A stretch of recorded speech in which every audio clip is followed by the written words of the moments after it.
नमस्कार, लोकसंदेश न्यूज चॅनलमध्ये आपलं स्वागत आहे। पाहूयात आजची विशेष बातमी।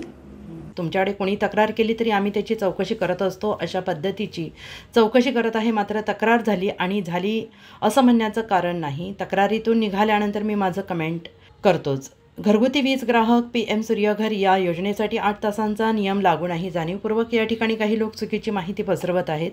घरगुती सोलरधारक यात प्रभावी होणार नाही। याउलट काही उद्योग आमच्याकडे अतिरिक्त वीज तयार होणार आहे, ते जर वापरणार असतील तर जो काही पैसा आहे तो मिळाला पाहिजे, यासाठी काही दृष्टीने प्रपोजल तयार आहेत।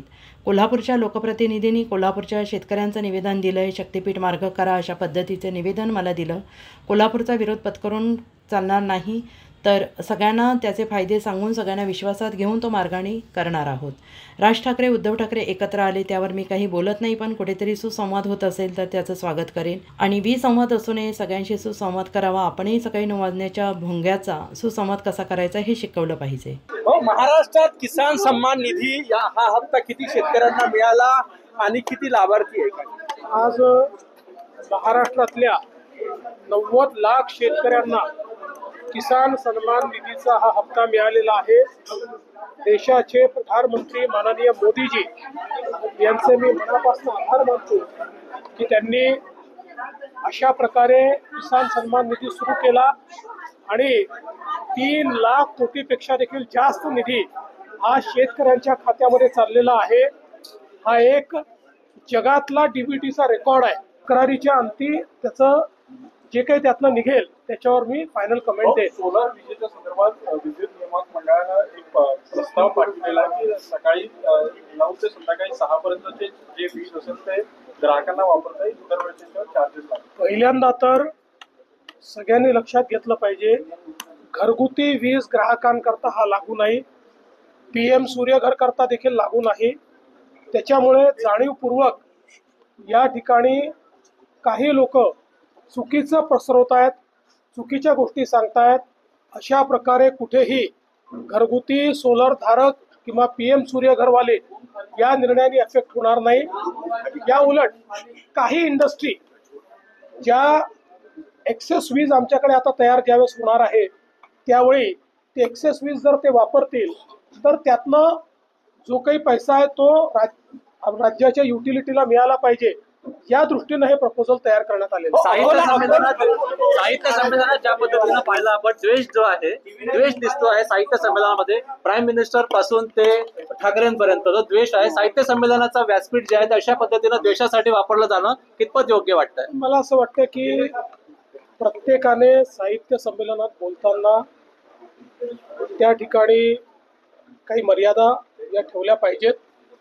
आणि विशेषतः जे साहित्यिक आहेत, या साहित्यिकांना वारंवार असं वाटतं की राजकारणी हे आमच्या स्टेजवर येऊ नयेत किंवा तशा प्रकारचं त्यांचं नेहमी वक्तव्य असतं।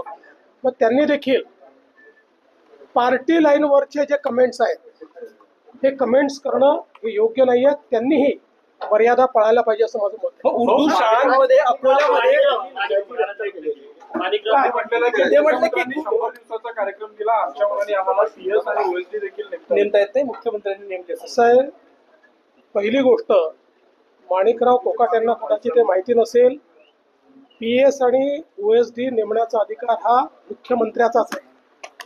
त्याचा प्रस्ताव मंत्री मुख्यमंत्र्याकडे पाठवतात आणि मुख्यमंत्री त्याच्यावर अंतिम निर्णय करतात। हे काही नव्याने होत नाही।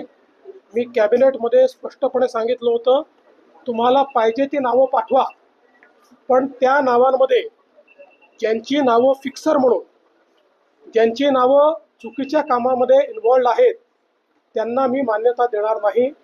आत्तापर्यंत माझ्याकडे 125च्या जवळपास नावं आली, त्यातली 109 नावं मी क्लिअर केलेली आहेत। उर्वरित नावं मी क्लिअर केली नाहीत, कारण कुठल्या ना कुठला आरोप त्यांच्यावर आहे, कुठली ना कुठली चौकशी चाललेली आहे किंवा मंत्रालयामध्ये त्यांच्याबद्दल परसेप्शन हे फिक्सरचं आहे। कोणी नाराज झालं तरीही मी अशाला मान्यता। उर्दू शाळांमध्ये अकोल्यात मोठ्या प्रमाणात गैरप्रकार आढळून आले, नागपुरातही ते प्रकार आहे, काही चौकशी करणार का राज्य सरकार? निश्चितपणे आमचे जे राज्यमंत्री आशिष जयस्वाल जे आहेत यांनी याच्यात पुढाकार घेतलेला आहे। अल्पसंख्याक आयोगाचे अध्यक्ष प्यारे खानजी यांनी या अनियमितता शोधून काढलेल्या आहेत आणि प्रचंड मोठ्या अनियमितता आहेत. पोरांना शिक्षण मिळत नाहीये आणि काही लोक पैसे लाटतायत. त्याची संपूर्ण चौकशी करण्याचा निर्णय घेण्यात आलेला आहे. आशिष जयस्वाल त्यात लक्ष घालतायत. अतिक्रमणाची कारवाई सुरू आहे, त्या कारवाईमुळे अनेक घर बेघर होण्याची शक्यता आहे. याच्यामध्ये आमच्या असं लक्षात येत आहे की हे जे बिल्डर आहेत ते बिल्डरच कारस्थान करून अशा प्रकारे पहिल्यांदा अनियमित बांधकाम करायचं आणि मग कोणाला तरी कोर्टात पाठवायचं. हे जे काही धंदे चाललेले आहेत हे योग्य नाही आहेत. या संदर्भात उपमुख्यमंत्री एकनाथराव शिंदेजींची देखील माझी चर्चा झाली. त्यांनी त्यातल्या फॅक्ट्स माझ्या नजरेस आणून दिलेल्या आहेत आणि या संदर्भात आम्ही कोर्टमध्ये इंटरव्हेन्शन करणार आहोत. शक्तीपीठ हायवे मुस्लिम व्यावसायिकांना माडी यात्रेमध्ये मुस्लिम व्यावसायिकांना कुठेतरी व्यवसाय करण्यासाठी बंदी आणलेली आहे स्थानिक ग्रामस्थांनी. कसं त्यांनी जातीने ती बंदी आणलेली नाही किंवा धर्मानी बंदी आणलेली नाही. जे लोक नियम पाळत नाहीत यात्रेचे त्यांच्यावर त्यांनी बंदी आणली. मात्र मला त्या संदर्भात अजून पूर्ण माहिती नाही आहे. मी जे काही तुम्हाला माहिती देतो ही माझी ऐकीव माहिती आहे. मी त्या संदर्भात पूर्ण माहिती घेईन आणि मग त्यानंतर बोलेन. शक्तीपीठ हायवे संदर्भात काय सांगाल? मागणी होत होती जर काही पद पाहिजे बघा, त्या पक्षात त्या होत्या, मी तर काही त्या पक्षात नव्हतो. त्यामुळे त्या पक्षात काय चालायचं त्या सांगू शकतात. मी तर त्याच्यावर कमेंट नाही करू शकत. शक्तीपीठ हायवे संदर्भात काय सांगाल? ज्या पद्धतीनं आपण पाहिलं नागपूर पासून समृद्धी सुरू झाला होता, आता शक्तीपीठचे पैसे जे MSRDC ने भरलेले आहेत जमीन मोजणीचे आणि वर्धेपासून काम सुरू झालेलं आहे. ज्या ठिकाणी विरोध आहे त्या ठिकाणी असं आहे. आता माझ्याकडे कोल्हापूरच्या लोकप्रतिनिधींनी कोल्हापूरच्याही शेतकऱ्यांचं निवेदन दिलं आणि त्यातल्याही अनेक शेतकऱ्यांनी हा मार्ग करा अशा प्रकारचं निवेदन दिलेलं आहे. आम्ही पहिल्या दिवशीच ठरवलंय कोणाचा विरोध पत्करून करणार नाही. सगळ्यांना समजवून त्याचे फायदे समजवून आणि सर्वांना उत्तम कम्पेन्सेशन देऊन आम्ही तो करू. त्यामुळे शक्तीपीठ मार्ग आम्ही करणार आहोत, सगळ्यांना विश्वासात घेऊन करणार आहोत.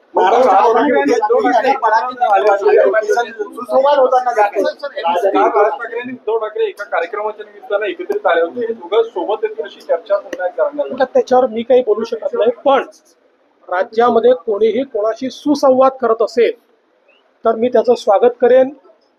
विसंवाद असू नये, सुसंवाद असला पाहिजे. या संदर्भात कोणाचं दुमत असू शकत नाही.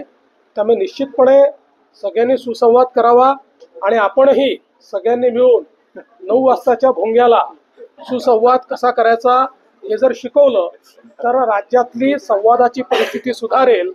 जसं 50% त्याचे दोषी ते आहेत तसे 50% तुम्ही पण दोषी आहात.